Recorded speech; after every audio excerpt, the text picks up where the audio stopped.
Hello everyone and welcome. Make a cup of your favorite drink and get comfortable because this is a wonderful time for news stories from Yellow Cat. Send your own stories in the comments below and maybe they'll be in our new video. Subscribe to the channel if you're not subscribed yet, and let's get started. Why did you suddenly quit from a job? Part 6. For a few years, I was a venue's contract security guard. Fantastic establishment with friendly, helpful staff and, on the whole, quite well-behaved patrons. I put in 5-hour shifts for them 4 nights a week from Thursday through Sunday. They asked if I would be interested in working a 4th shift on Wednesday nights for 4 hours because business picked up significantly in the summer, and I said yes. So I checked the roster the week after my shift and showed up for work. From Thursday through Sunday, they cut an hour off my shifts. They basically made me work an extra day a week without paying me more. I brought it up with the manager and he said it was fine. He was squandering my time, I informed him. He concluded, well, if you don't like it, you can quit. Okay then, I quit. After giving him my radio, I went outside. I contacted my employer to inform them of the situation and request that they find me a new place to work going forward. They not only made it easy, but they also found me a job at another bar for the same evening. The cherry on top was that the bar didn't have any extra security guards to cover my shift because it was the busy season. A manager assigned one of his bartenders the responsibility of keeping an eye on the doorbell. The place became overcrowded and he obviously did a terrible job since it's not his job. They were fined for being over capacity and for not having any licensed security, which is mandatory if the capacity is above 100 people, which is why they didn't use security earlier in the week, because the police liquor licensing officers happened to do an inspection. Since he was directly responsible for everything, the manager was also fined. And, as if this cake needed any more icing, when the owner checked in the next day and found out he now had to pay a massive fine, he fired his manager on the spot. About 3 or 4 years ago, I was a waitress at an Indian restaurant. It was the ideal job in every way. I got to interact with interesting people every day, the atmosphere was lively and energetic, the service and food were my passions, and most importantly, I felt like I had 4 best friends working there. The restaurant's secret was then revealed to me. It was like being in an abusive relationship. The owners were nice and sweet at first, but they gradually became abusive and exploitative. I am incredibly narrated with tales of that location. It all began when the owners began treating the waitresses like servants and making them do tasks beyond their job description, such as cleaning, cooking, and transporting items to and from their cars. Additionally, they paid us an unlawful wage. My nation has a minimum wage of $21 per hour for those 18 and up. We were all 18 or 19 years old and they paid us $15. The owner's wife, Sarah, who was a vindictive diva, would threaten to withhold our pay whenever we messed up, and then she'd pretend like the Virgin Mary when she didn't. Committing not to cut it this time due to feelings of affection for you, although we were her babies to her customers, she referred to us as family to us. It was embarrassing and degrading. Whenever there was an issue in the kitchen or dining room, the blame was immediately placed on the waitstaff. Whenever it was irrelevant. However, things reached a breaking point when we brought on a new male server, Sean. At that point, I had been an employee for 6 months when a dashing young man came in to collect his takeout order. A job offer came from Sarah, who seemed strangely intrigued. After that, Sean's training was my and my friend's responsibility. Nevertheless, we clarified that the proprietors, despite their initially pleasant demeanor, were in fact insane and highly manipulative. Sad to say, we all laughed about how it was standard practice to make new hires cry during their first shift. Besides, it was accurate. Though initially taken aback, he soon grasped the concept. He was irritated because despite their promise of $25 per hour, they only paid him $15, claiming that he was still in training. He then started making preparations to depart. Like the majority of the wait and kitchen staff, I was considering leaving at that point as well. On one particular night, everything went horribly wrong. The restaurant was already extremely busy when a big group of about 15 people showed up unannounced. They were a beautiful gathering celebrating an old woman's birthday, and we sped to make sure everyone was sitting comfortably. Truly wonderful people. They even tipped the wait staff and gave them cake. Sarah used to deceive customers into thinking we couldn't accept their cards in order to save money at the bank, which is why their bill was surprisingly high. Underneath the counter, there was a small card machine, so we could.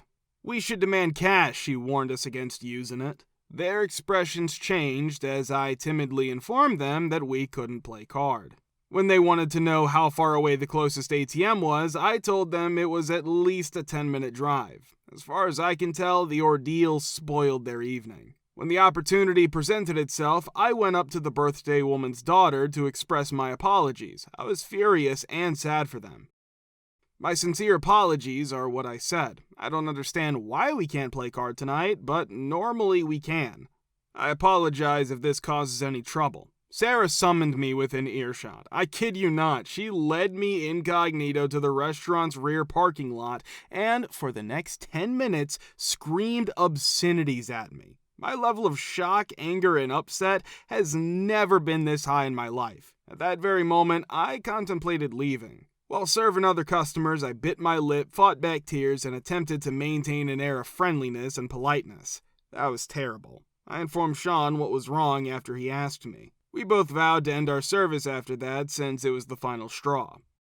The service concluded and we were paid the pitiful sum of $15. Sean returned my nod as I glanced at him. To announce my resignation, I grabbed an eraser and wiped my name off the whiteboard where our shifts were written. She remained composed and said, "Okay then," as if nothing had transpired until Sean also announced his departure. "I understand what's happening here," she said as she turned around to face me. "You've had an impact on everyone here. They were all betrayed by you. Others had resigned and found new employment." As if it were an effing episode of Game of Thrones. My mind was blown. Sean attempted to bolster my case by stating that he was departing voluntarily, but Sarah would have none of it. She went on a tirade, accusing the whole wait staff of the restaurant's poor performance and me of being responsible for the staff's general disdain for her, among other things. In response to her repeated breaches of health and safety regulations and employees' rights, I threatened to file a complaint with the Fair Workers Organization. She was quiet. I called her a hateful bee and left. In honor of our independence from the restaurant and its proprietors, Sean, another friend of mine who had worked that night, and I went out and got extremely drunk. That was the happiest I've ever been when quitting a job. 100-pound abuse-spitting burden was lifted off my back. What horrible tale do you have about your neighbors or homeowners association? Part 6. This is a bit of a reversal on the question, but this is my mother and brother's story against the HOA. You'll see why I support the HOA more in this instance. My mother decided to get something new after inheriting some money about a year ago. At the age of 68, she lives in a 150-year-old house with steep stairs that are collapsing. She searched for a townhouse and a maintenance-provided HOA for about 3 months before deciding on it. She can't and won't do yard work or snow removal anymore, so this was one of the key selling points. We had discussed a number of options, such as a non-HOA and her hiring a private crew independently, as well as other HOAs, but she was so taken with the townhouse that she chose it.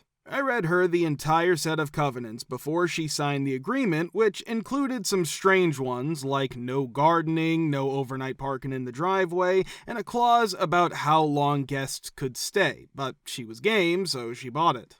Having a large patio suitable for a pot garden, she was discussing breaking the no gardening rule even before she purchased it. My mother and other elderly residents who preferred someone else to take care of maintenance lived in the peaceful neighborhood. 2 months later, my brother makes his appearance. To be honest, my brother is a complete effing scumbag a-hole. He is 40 years old and has been scheming my mother for years. So when he found out she had some extra money, he showed up pretending to assist her with a move. Things are already tense when my brother arrives because by this point, my mother had had a few minor run-ins with the neighborhood. Basically, they wanted to be nosy and wanted her to join in the backbiting and gossiping while she just wanted to be left alone. With his long, oily hair, numerous tattoos, and a penchant for casual swearing, he embodied the neighborhood's worst nightmare. You should also be aware that my brother frequently starts arguments for no apparent reason. By the end of the summer, he had conned my mother into giving him a POS camper van along with 15 grand, but that's a different story. He made sure to park the van outside of the neighborhood and enter on foot while he was staying with her. He began pulling into the driveway each evening after she departed on her vacation. Every night he would blast his music. The 60-year-old man approached him, talked to him about it, and asked him to stop. He attempted to fight the man. When the HOA president ordered him to move his car, he told her to F off. Put simply, he initiated a brawl in a neighborhood he didn't even call home. Although I think HOAs are pretty effing stupid and would never move there, I'm not defending the rules here. Rather, I believe that if you agree to live in a place like that, you should just shut up and deal with it. My brother was the HOA's a-hole in this instance, and I'm sure they also blamed my mother. My partner and I are employed by his family's company. A small family-run company in Florida performs insurance and home inspections. The wind mitigation portion of the insurance inspections primarily inform the insurance company of the level of hurricane protection that a home has. The homeowner receives a discount on their insurance if the property satisfies specific requirements, which is the primary reason why they hire us to complete wind mitigation. Well, we were hired by the Homeowners Association of a retirement community last year to complete wind mitigation on all 200 of the homes there.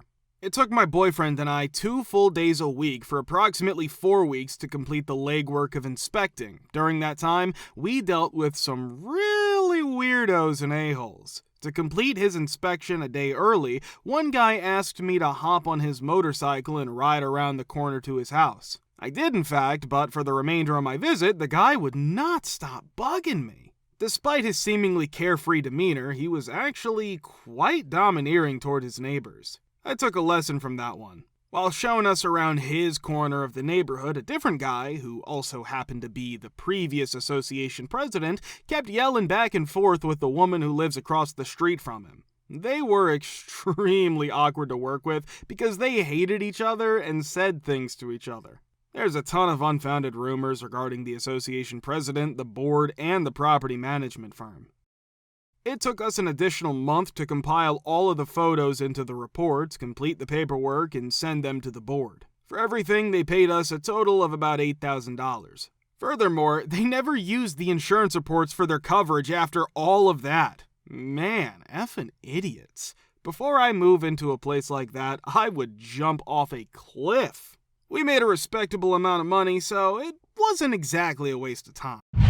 To get away from our HOA, we sold our house and relocated. It all began innocently enough. Everyone just paid their monthly dues to have the lawn maintained, everyone painted their houses the same color, and nobody really paid attention to anything else. The neighborhood was passable, but a few of the houses needed serious TLC. Everyone else in the neighborhood was well into their 60s and couldn't be bothered with DIY projects, but my husband and I put a lot of effort to make our place seem nice.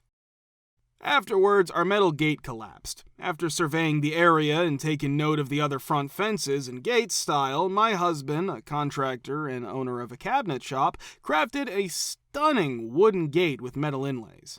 Our front fence and the neighbor's fence were both made of wood, so we made sure to match the wood with the metal in the neighborhood. Other people's fences were a variety of colors, and some didn't have gates or had gates of different colors, but we made sure to match what was around us. Given that the HOA board hadn't convened since last year, no one in the neighborhood had been formally requesting their approval for any improvements. Out of nowhere, we receive a letter threatening fines or legal action unless we remove the fence and replaced it within 30 days. It wasn't legal until I offered an appeals process as a counter.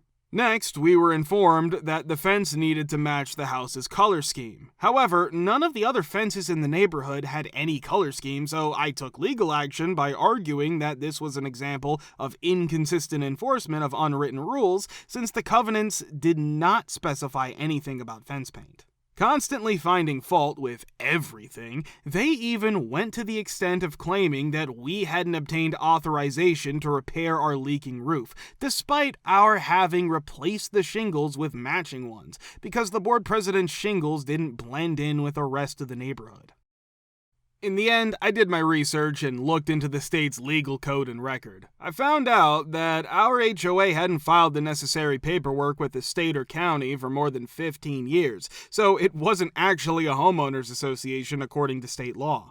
They threatened legal action and threatened to sue me for 3 years of dues that they weren't legally entitled to collect unless they stopped sending me harassing anonymous letters, notes on the fence, and threats to take us to court, even though I knew the HOA couldn't afford it because of a previous president.